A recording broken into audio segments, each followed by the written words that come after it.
Hello, everyone, and welcome to the BNI Early Bird Dubai podcast. And today is a wonderful day, and we have our guest, Mr. Vipin Sharma.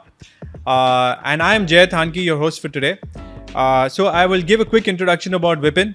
Vipin has 25 years of experience in marketing, retail, distribution, banking, and currently he's in real estate. And he's worked with amazing brands like ICICI Bank, Barclays, Park Hyatt, before he joined Coldwell Banker, which is the world's biggest brand in real estate. He also holds a Guinness Book World Record with his 24-hour tennis tournament. It's a marathon that was there for the Guinness records. And I welcome Vipin Sharma from Coldwell Banker. He is the real estate doctor, as we say. So welcome, Vipin. How are you doing today? Thank you, Jay. Thank you so much. Yes, I'm doing very well. Great. So Vipin, real estate is something that catches attention of everyone in Dubai, and we are sitting in the hotspot of real estate, in the world. Everyone wants to come to Dubai.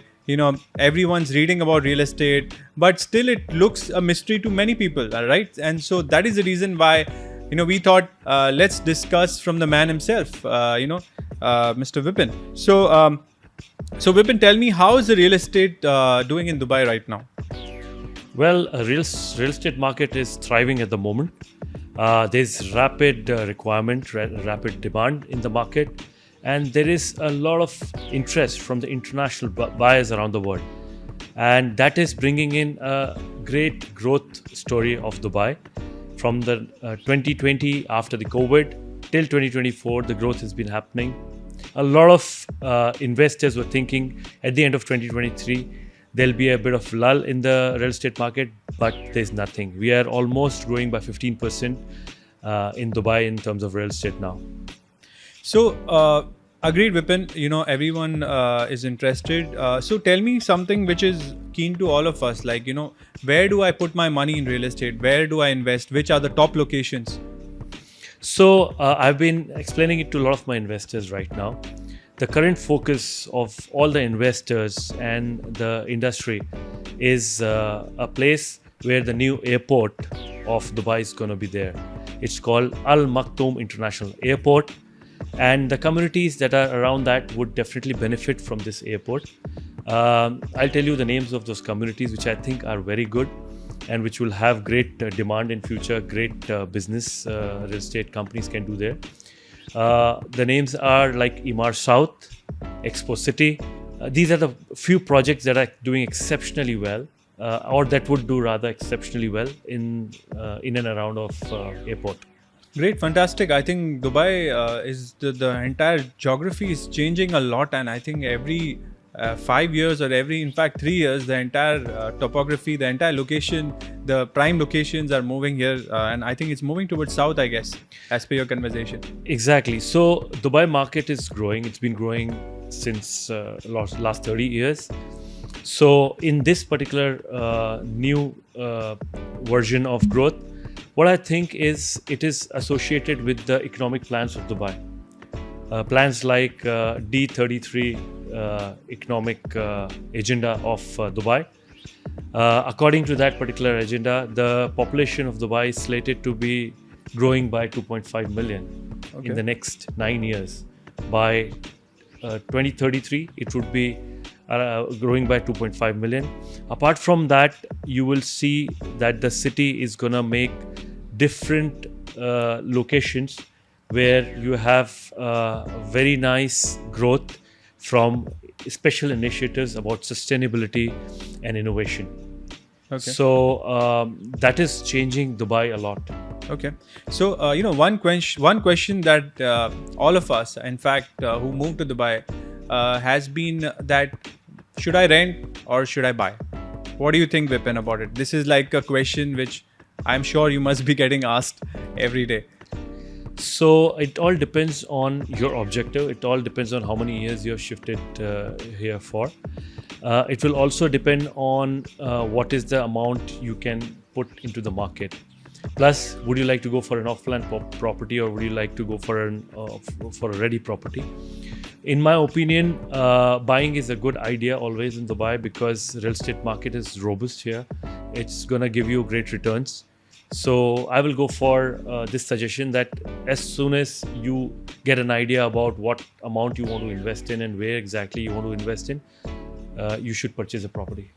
Okay, sounds good. I think we need to definitely evaluate our own finances and the plans in Dubai to make a wise decision. So, Vipin, what is attracting these so many millionaires? We keep hearing on the news that so many millionaires are moving to Dubai.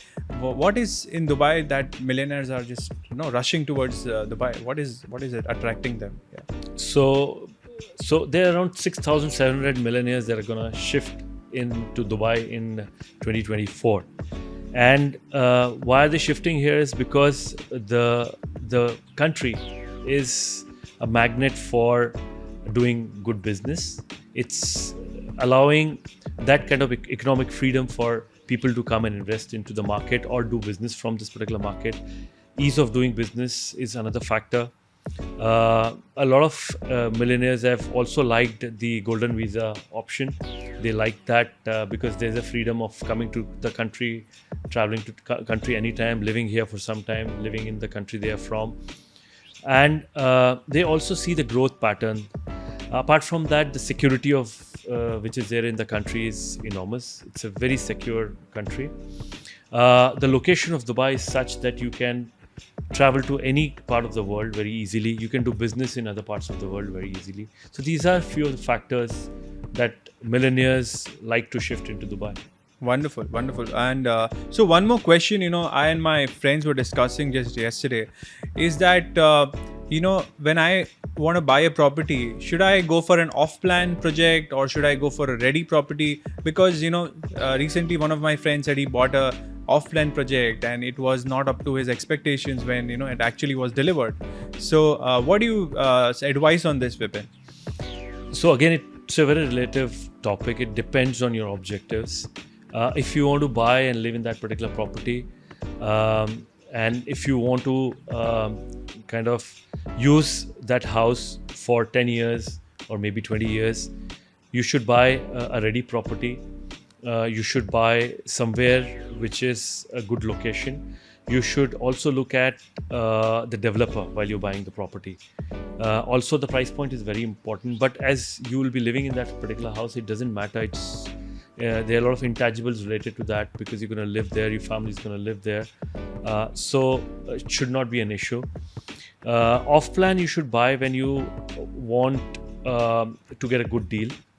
Especially investors should buy off-plan right now because or the people who do not have a mortgage or people who do not have the money ready with them to put in to buy a ready property, those investors should go for an off-plan property. Off-plan properties would help because when you're entering into the market, the pricing is soft. You are investing in much lesser as what the market rate is for the ready properties. Apart from that, there is a payment plan which the developers provide, and it is easy on your pocket. You can easily pay that amount over a period of time, and you'll be ready to move in the next 3 years, 4 years, 5 years.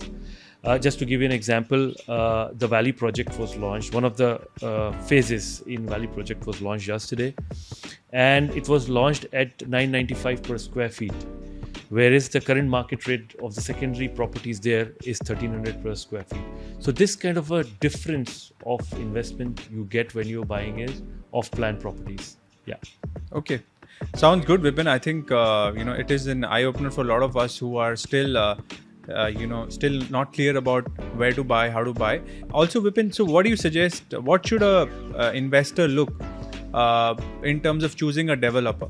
There are developers who promise and deliver. There are developers who promise and may not be delivering up to expectations. So, what as an investor, what should I look while choosing a developer?